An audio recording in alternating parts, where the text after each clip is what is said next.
In today's episode, arrogant coworker gets impatient and tries to do my job. We have never had Wi-Fi in this building. Google Bing.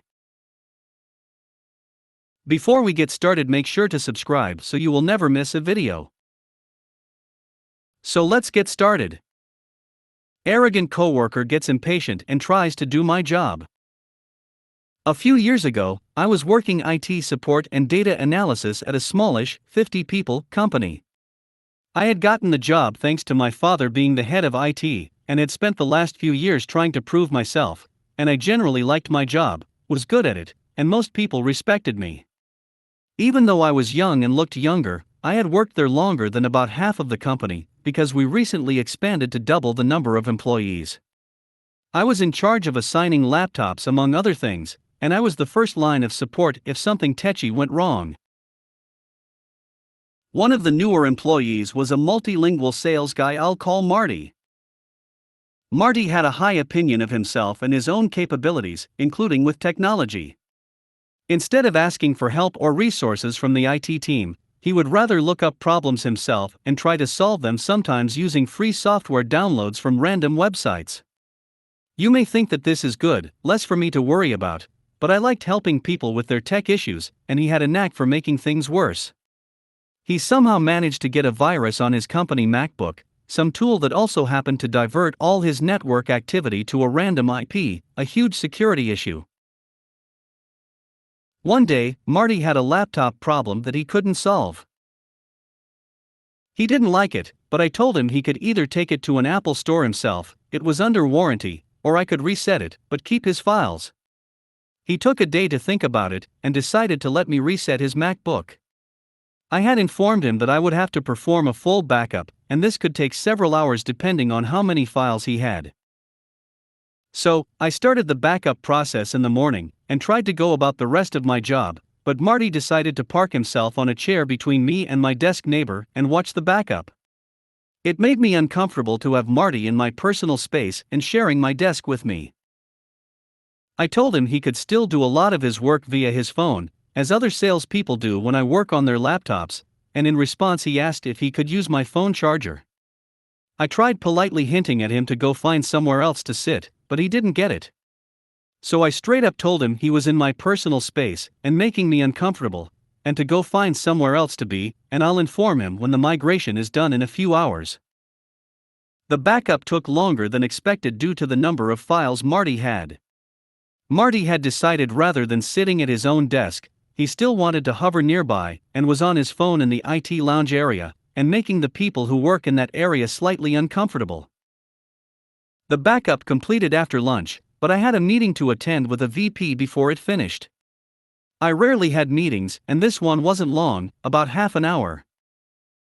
When I got back to my desk after the meeting to check the status of Marty's laptop, I saw that it was behaving unexpectedly, netbooting. I asked my desk neighbor Victor if he had done this, and he told me no, but Marty had been at my desk while I was away at a meeting. My mind quickly filled in the blanks of what must have happened while I was away from my desk for just a half hour. Impatient Marty had come and wiped his hard drive, as according to what he had read online. I had done the full backup because it was policy and just in case, but I knew his problem would probably be solved if I reinstalled the OS, but kept his files, and it would take less time too.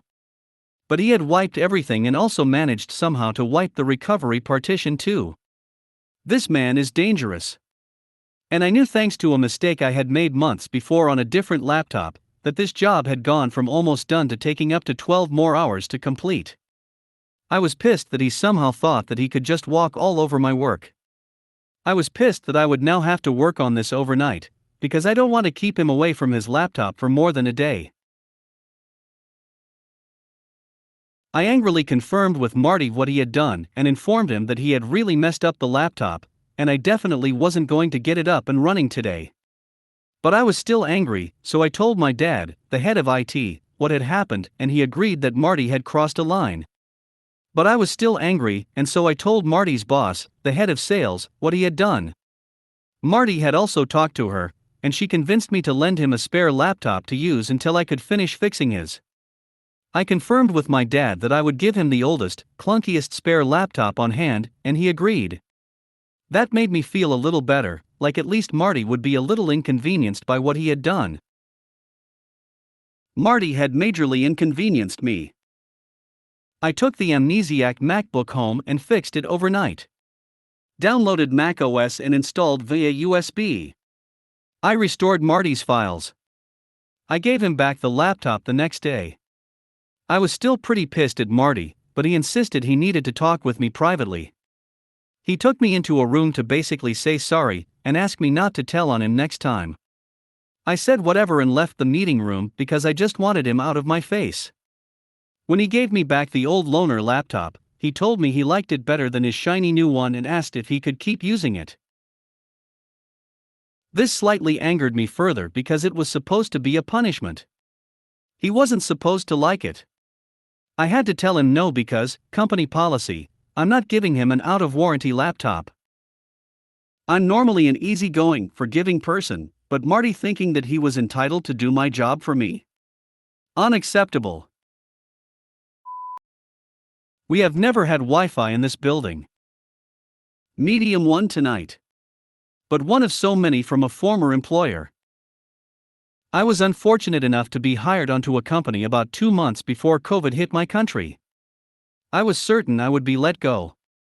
Lo and behold, I wasn't. But for a very unpleasant reason. But that story is for another time. For now, just know this company outsourced their IT. But didn't really know why they did it or what exactly was outsourced. When we went to remote work, we had downsized to just our HQ. We used to have one other office site further into town. During that time, I was tasked with going down once a week when no one was there and assist with getting Zoom calls set up in various offices so other team members could use them when it was their turn to come to the office. It was beyond simple and kind of a waste of time. However, on my first day at HQ, I pop open my laptop and notice I don't see a network with a name that I am used to for this company. But I do see a few Wi-Fi printers, some weak signals that are likely from the neighboring companies, and then a full signal admin network. My first thought, oh God, please no. So I call my new boss, former boss who I only had for a month was let go due to COVID, and ask what Wi-Fi network is used at the office, and what the password is. She paused and says she doesn't know as she has never been to HQ. And that I should call person X as they worked out of that office full time. I call person X and below is that conversation.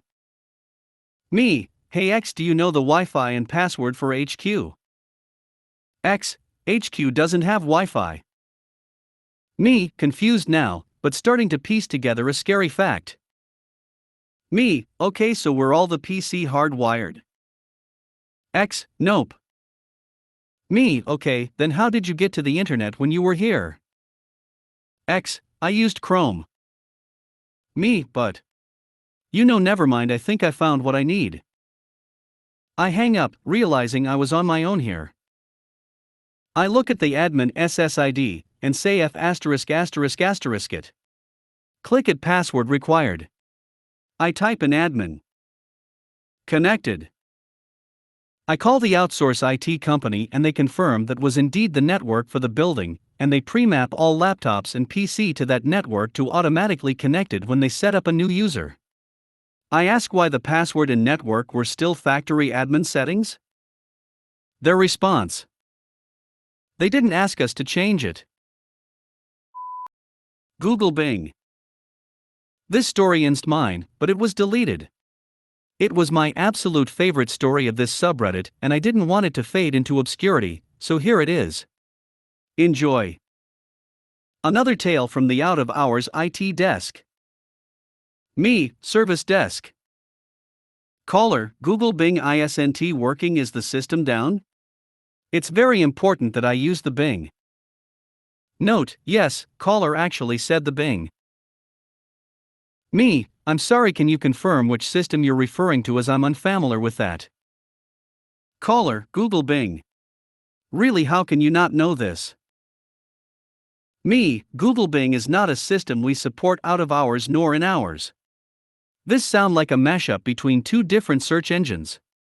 What exactly is happening? Caller, I need Google Bing to do my job. This is unacceptable. I can't find Google Bing anywhere on my PC. How dare you remove this? I need you to fix Google Bing immediately. Me, may I remote to take a look? Turns out that caller had a shortcut in her desktop called Google Bing. This opened the Bing search homepage in Google Chrome. Shivers, she'd accidentally changed the name of the shortcut from Google Bing to something else, and hence could not find it. Me, okay, that has been renamed, so you're good to go. Caller, next time don't mess around with my computer. I know you guys changed this, I'm new stupid. I have a certificate of proficiency in computing. Me, okay, thanks for calling. Click. Note, yes, caller actually said computing.